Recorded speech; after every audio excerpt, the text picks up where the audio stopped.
ಅಂತೆ ವಿಪಕ್ಷ ನಾಯಕ ಆರ್ ಅಶೋಕ್ಗೆ ಡಿಸಿಎಂ ಡಿಕೆ ಶಿವಕುಮಾರ್ ತಿರುಗೇಟನ್ನ ಕೊಟ್ಟಿದ್ದಾರೆ. ಅಂದ್ರೆ ಈ ಮೂಲ ಪ್ರತಿ ಇದೆ ಅಲ್ವಾ, ಜಾತಿ ಗಣತಿದು, ಅದು ಮುಖ್ಯಮಂತ್ರಿಗಳ ಬಳಿ ಇದೆ, ಅಲ್ಲಿದೆ, ಅದು ರೆಡಿಯಾಗಿದ್ದು ಅವ್ರ ಮನೆಯಿಂದಲೇ ಅಂತ ಹೇಳಿ ಅಶೋಕ್ ಲೇವಡಿ ಮಾಡಿದ್ರು. ಅವರ ಹೇಳಿಕೆಗೆ ಡಿಕೆ ಶಿವಕುಮಾರ್ ತಿರುಗೇಟು ಕೊಟ್ಟಿದ್ದಾರೆ. ಸುಮ್ಮನೆ ಈ ರೀತಿ ಹೇಳೋದು ಸರಿಯಲ್ಲ, ಜವಾಬ್ದಾರಿಯುತ ಸ್ಥಾನದಲ್ಲಿರುವವರು ತಿಳುಕೊಂಡು ಮಾತನಾಡಬೇಕು. ಹಿಂದುಳಿದ ವರ್ಗಗಳ ಆಯೋಗದ ವರದಿ ಸೀಲ್ ಮಾಡಿಕೊಟ್ಟಿದೆ ಮುಚ್ಚಿದ ಲಕೋಟೆಯಲ್ಲಿ. ಜಯಪ್ರಕಾಶ್ ಅವರೇ ಇದ್ದಾರೆ, ಅವರನ್ನೇ ಹೋಗಿ ಕೇಳಿ ಇವರು. ಆದರೆ ಸುಳ್ಳು ಹೇಳುವ ಕೆಲಸ ಮಾಡಬೇಡಿ ಅಂತ ಆರ್ ಅಶೋಕ್ ಹೇಳಿಕೆಗೆ ಡಿಕೆ ಶಿವಕುಮಾರ್ ಆಕ್ರೋಶವನ್ನು ಹೊರಹಾಕಿದ್ದಾರೆ. ಈಗ ಕಾಂಗ್ರೆಸ್ ನಾಯಕರು ಅಶೋಕ್ ಅವರ ಹೇಳಿಕೆಗೆ ಟಾಂಗ್ ಕೊಡ್ತಾ ಇದ್ದಾರೆ. ಕಮಿಷನ್ ಒಂದು ಇಂಡಿಪೆಂಡೆಂಟ್ ಏಜೆನ್ಸಿ. ನೀವು ಹೋಗಿ ಅವರ ನಮ್ಮ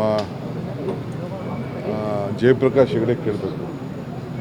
ಸಿದ್ದರಾಮಯ್ಯನವ್ರು ಹೆಂಗೆ ಅದ್ರ ಬಗ್ಗೆ ಅವ್ರ ಮನೆ ವಿಚಾರ ಅವರೇನು ನೋಡಿಲ್ಲ. ಅದನ್ನು ಅಲ್ಲೇ ಕ್ಯಾಬಿನೆಟಲ್ಲಿ ಅವ್ರೇನು ರಿಪೋರ್ಟ್ ಕೊಟ್ಟಿದ್ರು ಅದೆಲ್ಲ ಕಂಪ್ಲೀಟ್ ಸೀಲ್ ಮಾಡಿ ಕಂಪ್ಲೀಟ್ ತಂದು ಕ್ಯಾಬಿನೆಟಲ್ಲಿ ವಿಡಿಯೋ ಮಾಡಿ ಓಪನ್ ಮಾಡಿದ್ರು. ಸೊ ಅವ್ರು ಹೆಂಗೆ ಆ ರೀತಿ ಸುಳ್ಳು ಹೇಳ್ತಾರೆ? ಭಾಳ ಜವಾಬ್ದಾರಿ ಸ್ಥಾನದಲ್ಲಿ ಇಟ್ಕೊಂಡು ಹಂಗೆಲ್ಲ ಮಾತಾಡಬಾರ್ದು. ಸೊ ಅದೇನಿದ್ರು ನೀವು ಅವ್ರೇನಾದರೂ ಕೇಳಬೇಕಾದ್ರೆ ಆ ಕಾಪೀಸು ಮತ್ತೊಂದೆಲ್ಲ ಒರಿಜಿನಲ್ಲು ನಿಜನ ಸುಳ್ಳು ಕೇಳಬೇಕಾದ್ರೆ ಜಯಪ್ರಕಾಶ್ ಹೆಗಡೆ ಅವ್ರ ಹತ್ರ ಹೋಗಿ ಅವ್ರು ಮಾತಾಡಲಿ. ಇಲ್ಲ ಅಂದರೆ ಅವ್ರ ಸೆಕ್ರೆಟ್ರಿ ಯಾರಿದ್ದಾರೆ ಅದಕ್ಕೆ ಸಂಬಂಧಪಟ್ಟವರು, ಅವ್ರ ಯಾರು ಆಫೀಸರ್ ಇದ್ದಾರೆ, ದಯಾನಂದ ಯಾರು, ಅವ್ರ ಹತ್ರ ಹೋಗಿ ಮಾತಾಡಿದ್ರೆ ಅವ್ರಿಗೆ ಉತ್ತರ ಸಿಗ್ಬೋದು. ಇಲ್ಲಾಂದರೆ ಅವ್ರ ಹತ್ರ ಸಂಪರ್ಕ ಮಾಡಿದ್ರೆ ಅವ್ರಿಗೆ ವಿಚಾರ ತಿಳಿಬೋದು. ಈ ರೀತಿ ಜವಾಬ್ದಾರಿ ಸ್ಥಾನದಲ್ಲಿದ್ದವರು ಈ ರೀತಿ ಮಾತಾಡಬಾರ್ದು. ಇದು ಬ್ಯಾಕ್ವರ್ಡ್